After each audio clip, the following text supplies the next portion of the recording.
Bienvenidos nuevamente a este canal. Los dejo con la continuación de la parte 1 que habla sobre las personalidades seductoras. Este video tratará sobre la coqueta. Sin más preámbulos comenzamos.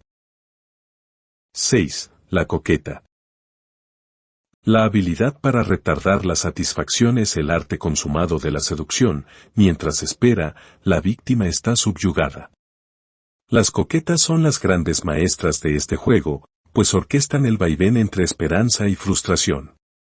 Asusan con una promesa de premio, la esperanza de placer físico, felicidad, fama por asociación, poder, que resulta elusiva, pero que solo provoca que sus objetivos las persigan más.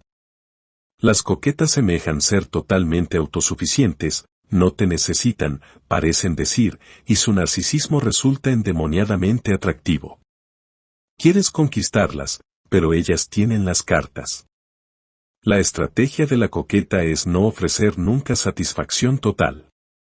Imita la vehemencia e indiferencia alternadas de la coqueta y mantendrás al seducido tras de ti. La coqueta vehemente y fría.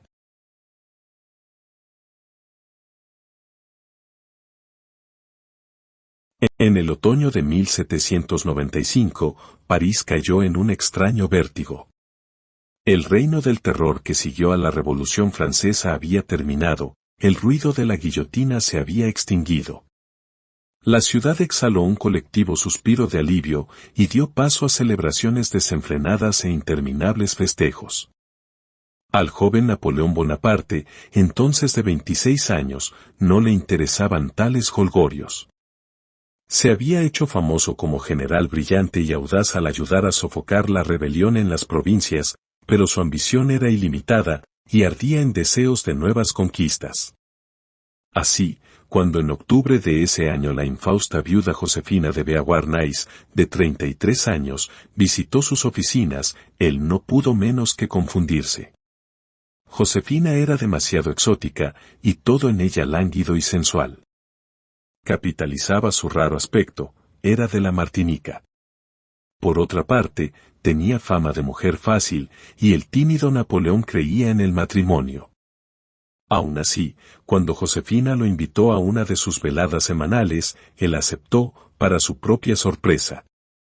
En la velada, Napoleón se sintió completamente fuera de su elemento.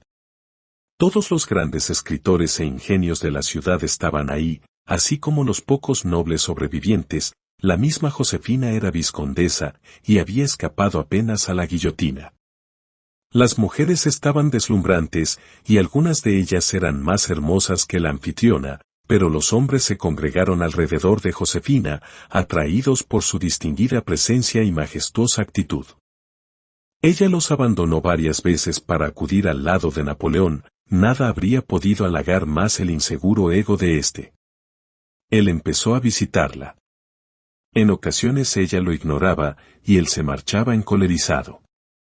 Pero al día siguiente llegaba una apasionada carta de Josefina, y él corría a verla. Pronto pasaba casi todo el tiempo con ella. Las ocasionales demostraciones de tristeza de Josefina, sus arranques de ira o de lágrimas, no hacían más que ahondar el apego de él. En marzo de 1796, Napoleón y Josefina se casaron. 2 días después de su boda, él partió a dirigir una campaña en el norte de Italia, contra los austríacos. «Eres el objeto constante de mis pensamientos», le escribió a su esposa desde el extranjero. «Mi imaginación se fatiga conjeturando qué haces».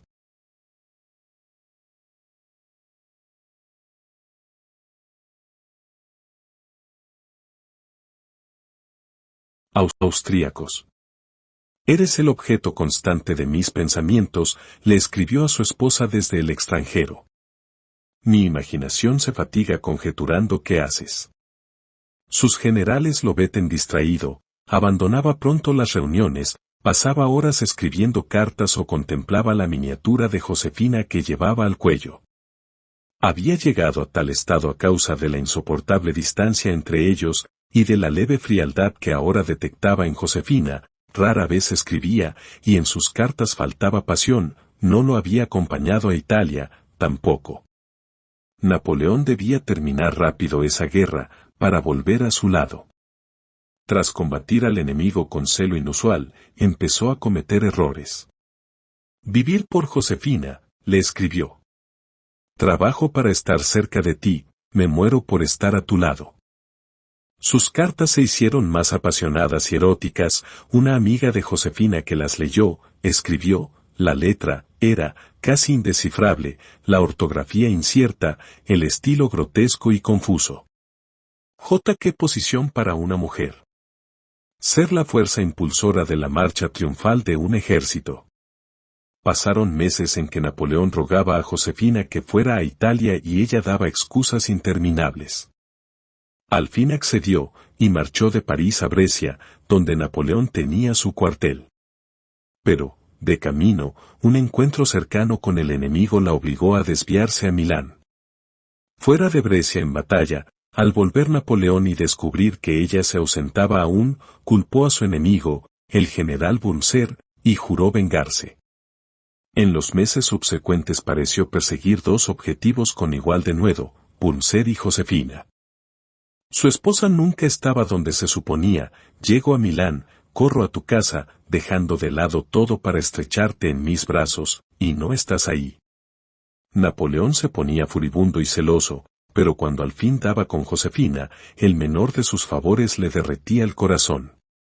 Hacía largos paseos con ella en un carruaje encubierto, mientras sus generales rabiaban, se suspendían reuniones, órdenes y se improvisaban estrategias. Nunca, le escribió él después, una mujer había estado en tan completo dominio del corazón de un hombre. No obstante, el tiempo que pasaban juntos era muy breve. Durante una campaña que duró casi un año, Napoleón pasó apenas 15 noches con su nueva esposa.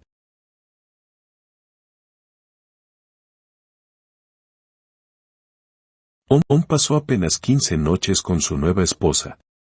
A oídos de Napoleón llegaron más tarde rumores de que Josefina había tenido un amante mientras él estaba en Italia. Sus sentimientos hacia ella se enfriaron, y él mismo tuvo una inagotable serie de amantes. Pero a Josefina jamás le preocupó esta amenaza a su poder sobre su esposo, unas cuantas lágrimas, algunas escenas, un poco de frialdad de su parte, y él seguía siendo su esclavo. En 1804, él la hizo coronar emperatriz, y si ella le hubiese dado un hijo, habría seguido siendo emperatriz hasta el final. Cuando Napoleón estaba en su lecho de muerte, la última palabra que pronunció fue Josefina. Durante la Revolución Francesa, Josefina estuvo a punto de perder la cabeza en la guillotina. Esta experiencia la dejó sin ilusiones y con dos fines en mente: vivir una vida de placer y buscar al hombre que mejor pudiera brindársela. Pronto puso los ojos en Napoleón. Era joven y tenía un brillante futuro. Bajo su serena apariencia, intuyó Josefina, él era por completo emocional y agresivo, pero esto no la intimidó, solo revelaba la inseguridad y debilidad de él. Sería fácil de esclavizar. Josefina se adaptó primero a sus humores, lo cautivó con su gracia femenina, lo entusiasmó con sus miradas y modales. Él deseó poseerla. Y una vez que ella suscitó este deseo, su poder radicó en posponer su satisfacción, alejándose de él, frustrándolo. De hecho, la tortura de la persecución concedía a Napoleón un placer masoquista. Ansiaba someter el espíritu independiente de Josefina, como si ella fuera un enemigo en batalla. La gente es inherentemente perversa. Una conquista fácil tiene menos valor que una difícil. En realidad, solo nos excita lo que se nos niega, lo que no podemos poseer por completo. Tu mayor poder en la seducción es tu capacidad para distanciarte, para hacer que los demás te sigan, retrasando su satisfacción. La mayoría de las personas calculan mal y se rinden muy pronto, por temor a que la otra pierda interés, o a que el hecho de darle lo que quiere conceda al dador cierto poder. La verdad es lo contrario: una vez que satisfaces a alguien, pierdes la iniciativa, y te expones a que él pierda el interés al menor capricho. Recuerda, la vanidad es decisiva en el amor.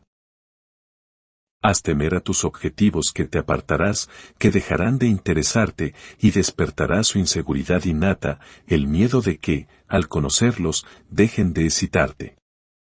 Estas inseguridades son devastadoras. Luego, una vez que se sientan inseguros de ti y ellos mismos, reenciende su esperanza haciéndolos sentir deseados de nuevo. Vehemencia y frialdad, vehemencia y frialdad.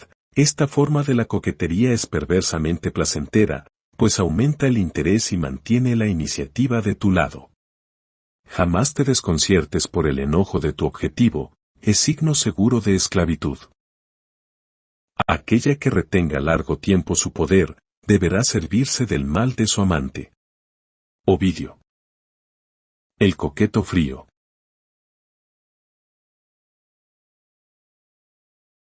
En 1952, el escritor Truman Capote, de éxito reciente en los círculos literarios y sociales, empezó a recibir una andanada casi diaria de rendida correspondencia de un joven llamado Andy Warhol. Ilustrador de diseñadores de calzado, revistas de moda y cosas así, Warhol hacía bellos y estilizados dibujos, algunos de los cuales envió a Capote con la esperanza de que los incluyera en uno de sus libros. Capote no respondió. Un día, al llegar a casa encontró a Warhol hablando con su madre, con quien vivía. Luego, Warhol empezó a telefonear casi todos los días. Al cabo, Capote puso fin a todo esto, parecía una de esas pobres personas a las que sabes que nunca le sucederá nada. Un pobre perdedor de nacimiento, diría el escritor más tarde. 10 años después, Andy Warhol, pintor en ciernes, realizó su primera exposición individual en la Sable Gallera de Manhattan. En las paredes había una serie de serigrafías basadas en la lata de sopas Campbell y la botella de Coca-Cola. En la inauguración y la fiesta posterior, Warhol permaneció al margen, la mirada perdida y hablando poco. Contrastaba enormemente con la anterior generación de artistas, los expresionistas abstractos, en su mayoría bebedores y mujeriegos muy bravucones y agresivos, charlatanes que habían dominado el mundo del arte en los 15 años previos. Y él también había cambiado mucho desde que importunó a Capote, lo mismo que a marchantes de arte y mecenas. Los críticos estaban desconcertados e intrigados por la frialdad de su obra, no podían explicarse qué sentía el artista por sus sujetos. ¿Cuál era su posición? ¿Qué intentaba decir? Cuando se lo preguntaban, él respondía simplemente, lo hago porque me gusta, o me encanta la sopa. Los críticos dieron rienda suelta a sus interpretaciones, un arte como el de Warhol es necesariamente parásito de los mitos de su época, escribió otro, la decisión de no decidir es una paradoja equivalente a una idea que no expresa nada pero que después le da dimensión. La exposición fue un gran éxito, y situó a Warhol como una de las principales figuras de un nuevo movimiento, el pop art. En 1963, Warhol rentó un inmenso desván en Manhattan, al que llamó La Factor, y que pronto se volvió el centro de un vasto séquito, acompañantes, actores, aspirantes a artistas. Ahí, en las noches en particular, Warhol simplemente vagaba, o permanecía en una esquina. La gente se reunía en torno suyo, se disputaba su atención, le lanzaba preguntas y él respondía, a su evasiva manera. Pero nadie lograba acercársele, física ni mentalmente, él no lo permitía. Al mismo tiempo, si él pasaba junto a alguien sin el usual hola, aquel quedaba devastado. Warhol no había reparado en él, quizá estaba por ser borrado del mapa. Cada vez más interesado en la realización de películas, Warhol incluía a sus amigos en sus cintas. En realidad les ofrecía cierta celebridad instantánea, sus 15 minutos de fama, la frase es de él. Pronto, la gente competía por un papel. Warhol preparó en particular a mujeres para el estrellato, Edie Sedgwick, Viva, Nico. El solo hecho de estar junto a él confería una especie de celebridad por asociación. La Factor se convirtió en el lugar para ser visto, y estrellas como Judy Garland y Tennessee Williams asistían a sus fiestas, en las que se codeaban con Sedgwick, Viva y los bajos fondos de la bohemia con que Warhol amistaba. La gente comenzó a mandar limusinas para que lo llevaran a sus fiestas. Su presencia bastaba para hacer de una velada un acontecimiento, aunque él se la pasara casi sin hablar, muy reservado, y se marchara pronto. En 1967 se pidió a Warhol dar conferencias en varias universidades. No le gustaba hablar, y menos aún sobre su arte. Entre menos tenga que decir una cosa, opinaba, más perfecta es. Pero le pagarían bien, y siempre le costaba trabajo decir no. Su solución fue simple, pidió a un actor, Alain Millet, que se hiciera pasar por él. Millet era de cabello oscuro, bronceado, y semejaba a un indio cherokee. No se parecía nada a Warhol. Pero este y sus amigos lo polvearon, le piatearon el pelo con spray, le pusieron lentes oscuros y lo vistieron con ropa de Warhol. Como Millet no sabía nada de arte, sus respuestas a las preguntas de los estudiantes tendieron a ser tan cortas y enigmáticas como las del propio pintor. La suplantación funcionó. Warhol era tal vez un icono, pero en realidad nadie lo conocía, y como acostumbraba a usar lentes oscuros, aun su rostro era desconocido en sus detalles. El público de esas conferencias estuvo bastante lejos como para cuestionar la idea de su presencia, y nadie se acercó lo suficiente para descubrir el engaño. Millet se mostró esquivo. Desde temprana edad, a Andy Warhol le aquejaron emociones encontradas, ansiaba ser famoso, pero era por naturaleza tímido y pasivo. Siempre he tenido un conflicto, diría después, porque soy retraído, pero me gusta disponer de mucho espacio personal. Mi mamá me decía en todo momento, no seas prepotente, pero hazle saber a todos que estás ahí, punto. Al principio, Warhol trató de ser más agresivo, y se empeñó en complacer y cortejar. No dio resultado. Luego de 10 años infructuosos, dejó de intentarlo, y cedió a su pasividad, solo para descubrir el poder que otorga la reticencia. Warhol comenzó este proceso en su obra, que cambió radicalmente a principios de la década de 1960.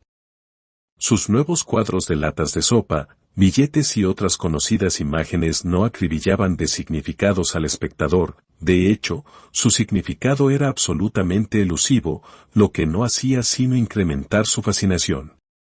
Atraían por su inmediatez, su fuerza visual, su frialdad.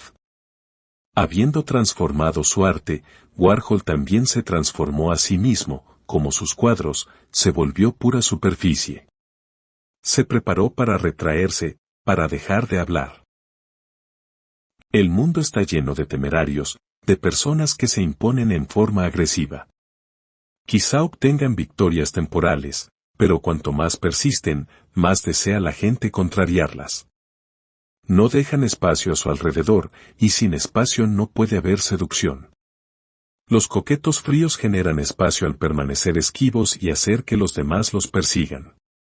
Su frialdad sugiere una holgada seguridad, cuya cercanía es apasionante, aunque en realidad podría no existir. El silencio de los coquetos fríos te hace querer hablar.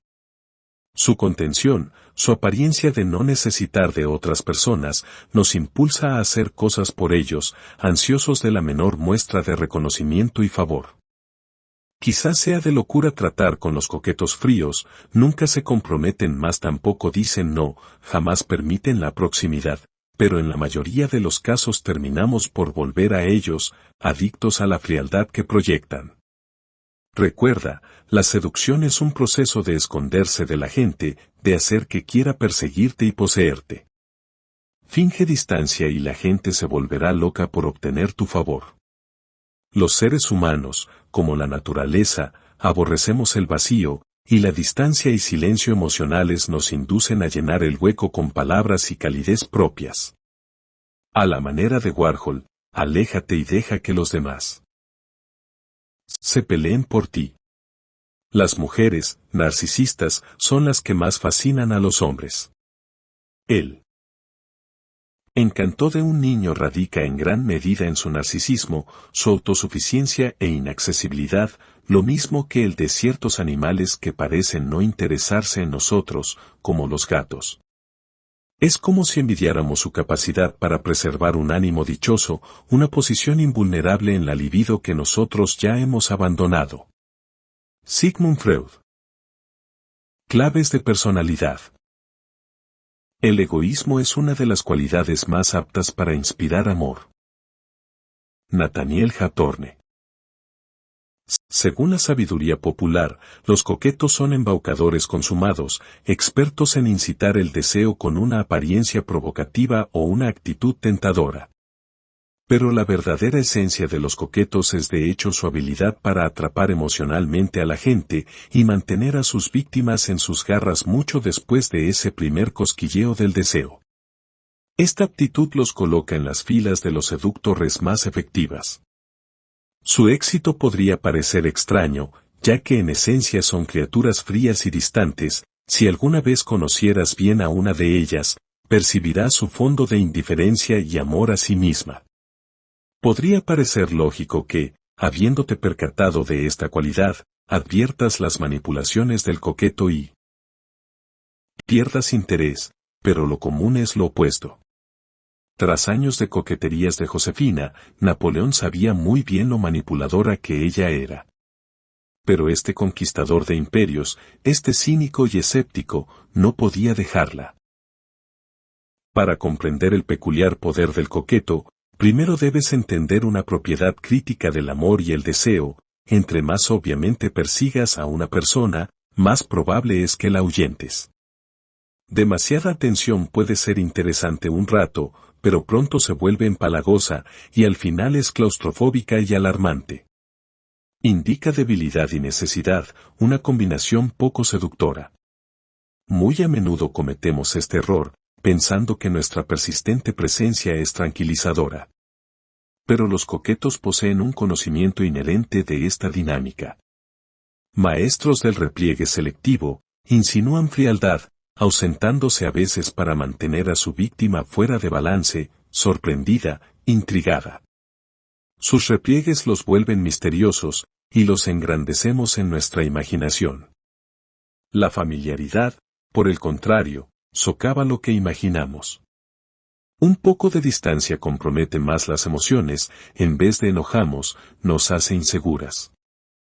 Quizá en realidad no le gastemos a esa persona, a lo mejor hemos perdido su interés.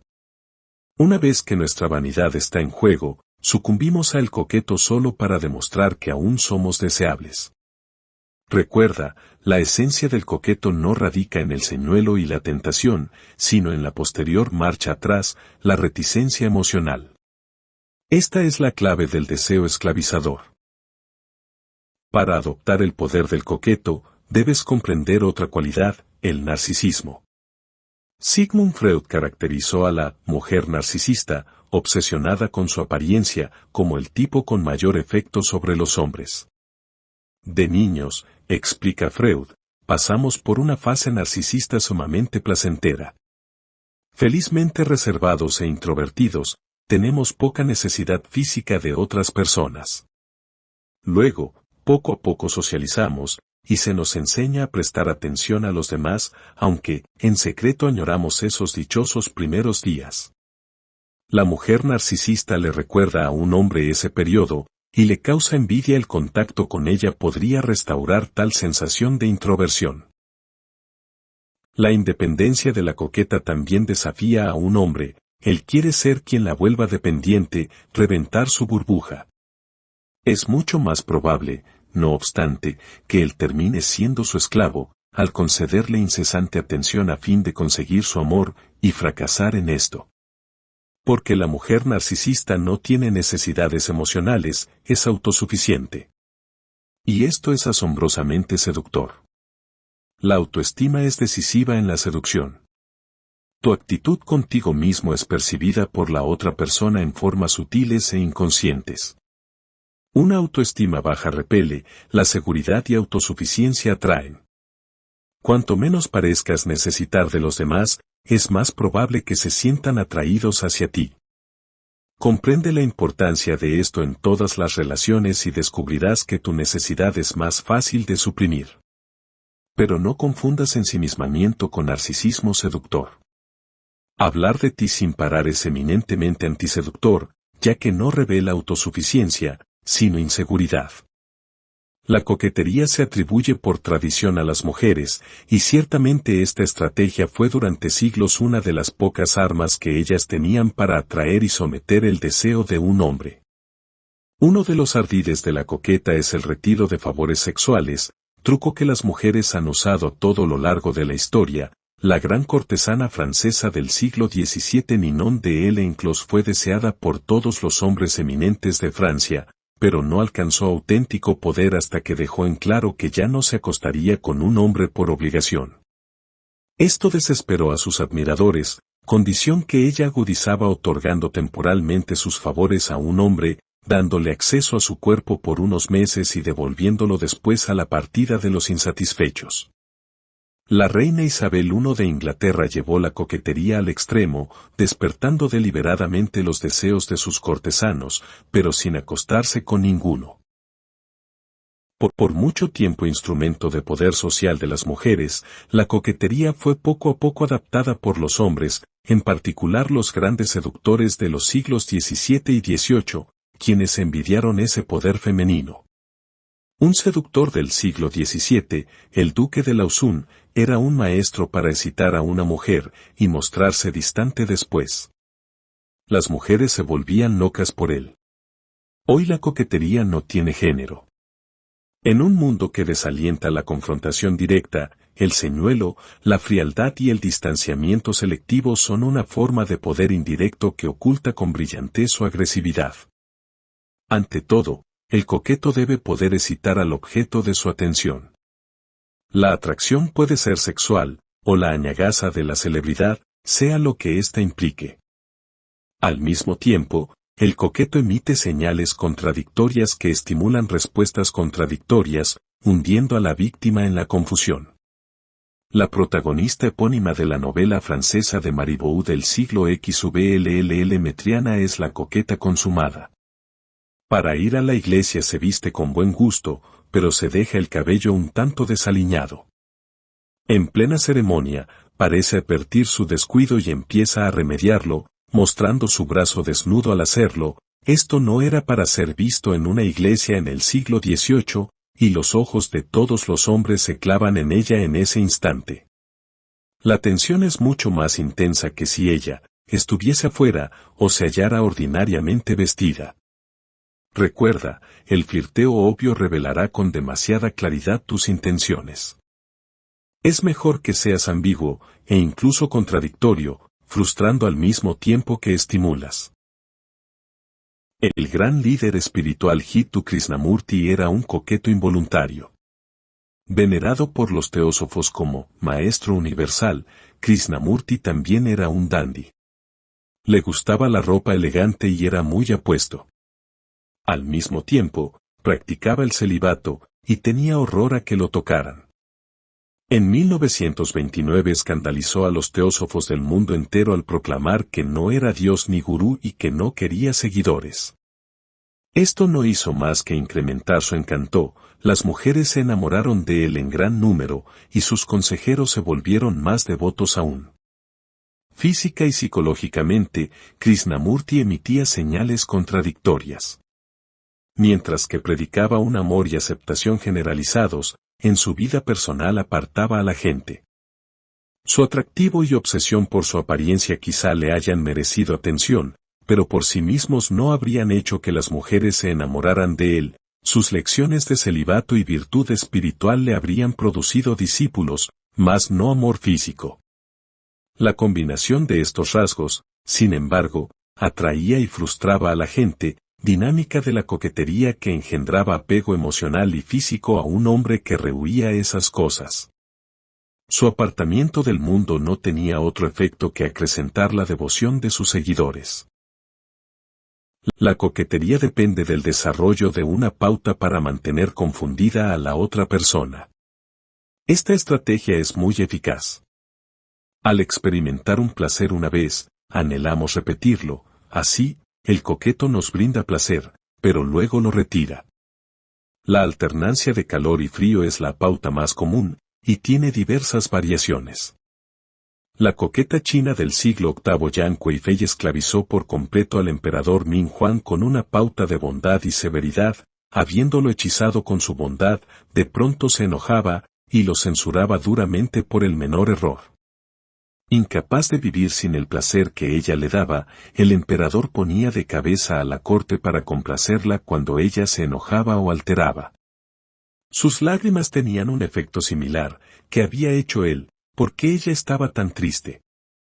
Al cabo se arruinó, y con él a su reino, por tratar de hacerla feliz. Lágrimas, enfado y culpa son todas ellas armas del coqueto. Una dinámica similar aparece en las riñas de los amantes, cuando una pareja pelea y luego se reconcilia, la dicha de la reconciliación no hace sino intensificar el afecto. Cualquier tipo de tristeza es seductora también, en particular si parece profunda, y aún espiritual, antes que menesterosa o patética, hace que la gente se acerque a ti. Los coquetos nunca se ponen celosos, esto atentaría contra su imagen de fundamental autosuficiencia. Pero son expertos en causar celos, al poner atención en un tercero, creando así un triángulo de deseo, indican a sus víctimas que quizá ya no estén tan interesados en ellas. Esta triangulación es extremadamente seductora, en contextos sociales tanto como eróticos. Intrigado por el narcisismo de las mujeres, el propio Freud lo poseía, y su retraimiento volvía locos a sus discípulos. Incluso dieron nombre a esto, complejo de Dios. Comportándose como una especie de Mesías, demasiado excelso para emociones triviales, Freud siempre guardó distancia de sus alumnos, a quienes apenas invitaba a cenar, por ejemplo, y ante quienes envolvía su vida privada en el misterio. Sin embargo, a veces elegía un acólito en quien confiarse, Carl Jung, Otto Rank, o Andrea Salomé. El resultado era que sus discípulos enloquecían tratando de obtener su favor, de ser los elegidos. Sus celos cuando él favorecía de repente a uno no hacían sino aumentar el poder de Freud sobre ellos. Las inseguridades naturales de la gente se acentúan en condiciones grupales, al guardar distancia, los coquetos dan origen a una competencia por su predilección. Si la habilidad de usar a terceros para poner celosos a los objetivos es una aptitud crucial de la seducción, Sigmund Freud fue un gran coqueto. Todas las tácticas del coqueto han sido adaptadas por los líderes políticos para enamorar al pueblo. Mientras emocionan a las masas, estos líderes preservan una indiferencia interna, lo que les permite mantener el control. Incluso, el científico político Roberto Michels ha llamado a esos políticos coquetos fríos. Napoleón se hacía el coqueto con los franceses, luego de que los grandes éxitos de la campaña en Italia lo convirtieron en un héroe amado, dejó Francia para conquistar Egipto, en conocimiento de que, en su ausencia, el gobierno caería, la gente ansiaría su retorno y este amor serviría de base al engrandecimiento de su poder. Tras encender a las masas con un discurso vehemente, Mao Zedong desaparecía mucho tiempo, para volverse objeto de culto. Pero nadie era más coqueto que el líder yugoslavo Josip Broz Tito, quien alternaba entre la distancia y la identificación emocional con su pueblo. Todos estos líderes políticos eran narcisistas empedernidos. En tiempos difíciles, cuando la gente se siente insegura, el efecto de tal coquetería política resulta aún más eficaz. Conviene señalar que la coquetería es extremadamente efectiva en un grupo, pues estimula celos, amor e intensa devoción. Si adoptas este papel con un grupo, recuerda mantener distancia emocional y física. Esto te permitirá llorar y reír a voluntad, y proyectar autosuficiencia, y con tal desapego, podrás jugar con las emociones de la gente como si tocaras un piano. Símbolo. La sombra. Es inasible. Persigue tu sombra y huirá, dale la espalda y te seguirá. Es también el lado oscuro de una persona, lo que la vuelve misteriosa. Habiéndonos dado placer, la sombra de su ausencia nos hace ansiar su regreso, como las nubes el sol. Peligros.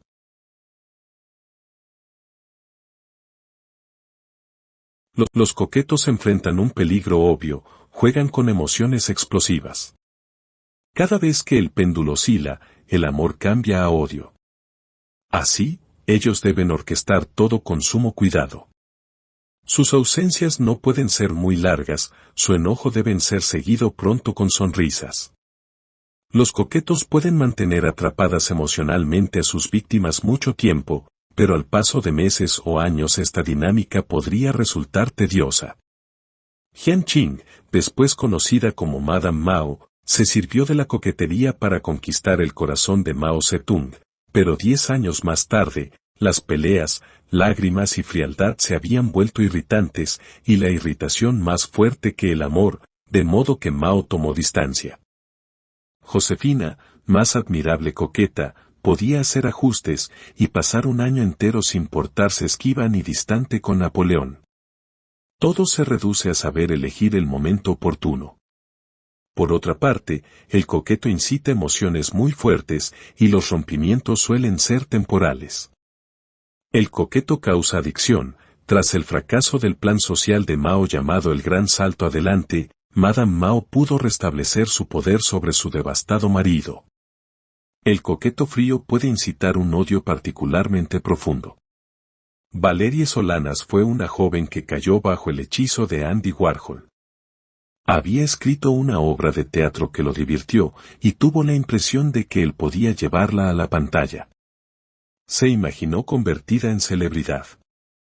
También se involucró en el movimiento feminista, y cuando en junio de 1968 se dio cuenta de que Warhol jugaba con ella, dirigió contra él su creciente ira contra los hombres y le disparó 3 veces, con lo que estuvo a punto de matarlo. Los coquetos fríos pueden estimular sentimientos antes intelectuales que eróticos, menos pasión que fascinación. El odio que pueden suscitar es aún más insidioso y arriesgado, porque no tiene como contrapeso un amor profundo. Así, deben comprender los límites del juego, y los perturbadores efectos que ellos pueden tener en personas poco estables. Hasta aquí con el video de hoy. Si el video te gustó, deja tu like, suscríbete y activa la campanita. Nos vemos en el próximo video.